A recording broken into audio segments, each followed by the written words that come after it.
Hello दोस्तों, राधे राधे। स्वागत है आपका हमारे चैनल में। आज मैं आपको एक कहानी सुनाने जा रही हूँ, माता सीता और घास के तिनके का रहस्य। एक बहुत ही रहस्यमय कहानी। तो कहानी को पूरा जरूर सुनिएगा, जिससे आपको पूरी जानकारी प्राप्त हो सके। बात उस समय की है जब रावण माता सीता को चुराकर अशोक वाटिका में कैद कर रखा हुआ था। तब रावण की कैद में लंका में स्थित वाटिका में सीता माता जिस वृक्ष के नीचे बैठती थी, वहां वे अपने हाथ में सदैव घास का तिनका लेकर रखती थी। तब भी रावण वहां आता तो माता सीता उस तिनके को उठा लेती। बहुत सारे लोगों को इसका वास्तविक कारण पता नहीं होगा, तो आपको हम इसका कारण बताने जा रहे हैं। घास के तिनके का क्या रहस्य है? रावण ने जब माता सीता जी का हरण करके ले जा रहा था, तब लंका में सीता जी वट वृक्ष के नीचे बैठकर चिंतन करने लगी।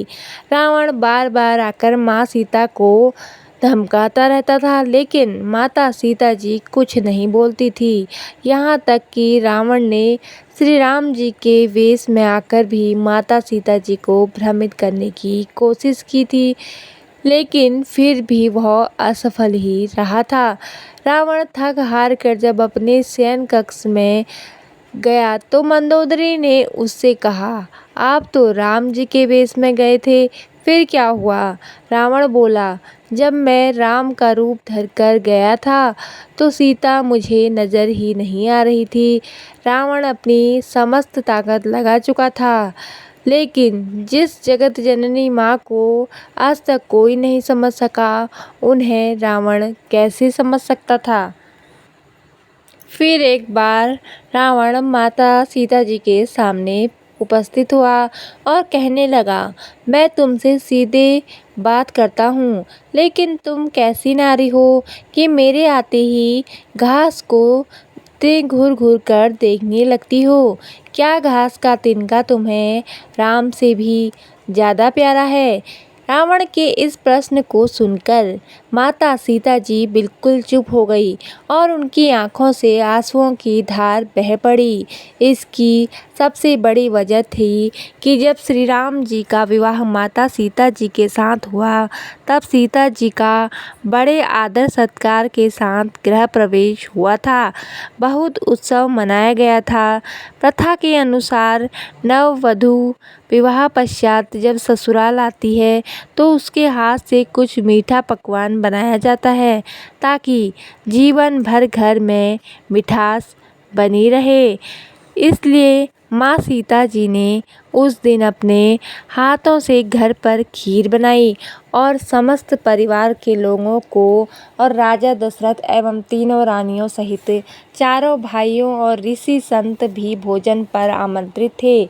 माँ सीता ने सभी को खीर परोसना शुरू किया और भोजन शुरू होने ही वाला था कि जोर से एक हवा का झोंका आया। सभी ने अपनी अपनी पत्तलें संभाल ली। सीता जी बड़े गौर से सब देख रही थी। ठीक उसी समय राजा दशरथ जी की खीर पर एक छोटा सा घास का तिनका गिर गया, जिसे माँ सीता जी ने देख लिया। लेकिन अब खीर में हाथ कैसे डालें, ये प्रश्न आ गया। माँ सीता जी ने दूर से ही उस तिनके को घूर कर देखा। वो जल कर राख हो गया, एक छोटी सी बिंदु बनकर रह गया। सीता जी ने सोचा, अच्छा हुआ किसी ने नहीं देखा। लेकिन राजा दशरथ माँ सीता जी के इस चमत्कार को देख रहे थे। फिर भी दशरथ जी चुप रहे और अपने कक्ष पहुंचकर माँ सीता जी को बुलाया। फिर उन्होंने सीता जी से कहा कि मैंने आज भोजन के समय आपके चमत्कार को देख लिया है। आप साक्षात जगत जननी स्वरूपा हैं। लेकिन एक बात आप मेरी ज़रूर याद रखना, आपने जिस नज़र से आज उस तिनके को देखा था, उस नज़र से आप अपने शत्रु को कभी मत देखना। इसलिए माँ सीता जी के सामने जब भी रावण आता था तो वो उस घास के तिनके को उठाकर राजा दशरथ जी की बात याद कर लेती थी।